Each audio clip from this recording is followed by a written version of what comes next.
I had a pretty good childhood. I always wanted to be just like my dad growing up. He and my mom started a small printing business back in the 80s, and by the time I was 4 or 5 years old, I started going to work with him whenever I got the chance. I started doing anything I could, emptying the trash, sweeping the warehouse. I used to love to drive the forklift, and that's actually how I learned to drive. When I was 12 or 13, I took on cleaning the building every weekend, and over the summers I'd work there loading up realtors' cars with their notepads. By the time I started college, I had met hundreds and hundreds of realtors. Successful agents, agents who were brand new in the business, and everyone in between came to pick up their notepads, and so I started talking to them, learning about their business and what got them started, what they liked and disliked about it. So fast forward over 10 years, and now I'm a realtor myself.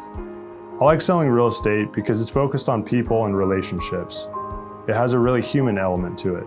I do my best to stay in front of people, whether it's with a handwritten card and a notepad for their birthday, or it's meeting new people at open houses.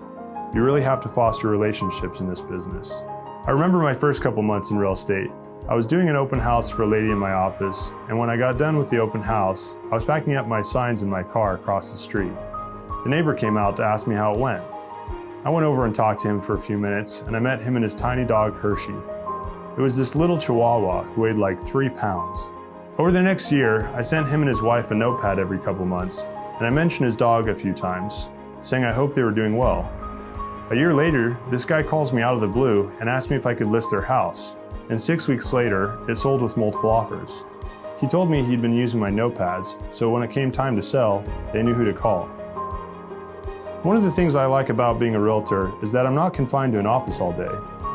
A lot of days I get out and walk my notepads. I have a few neighborhoods where I try to door knock and leave my notepad with a market report or something else of value for the homeowner if they're not home. Sometimes I meet people who tell me they write their grocery lists on my notepads. Others keep score at family game night, but I know they get used and kept, which is why I keep giving them out. And ultimately, I know my notepads don't sell houses. My relationships do.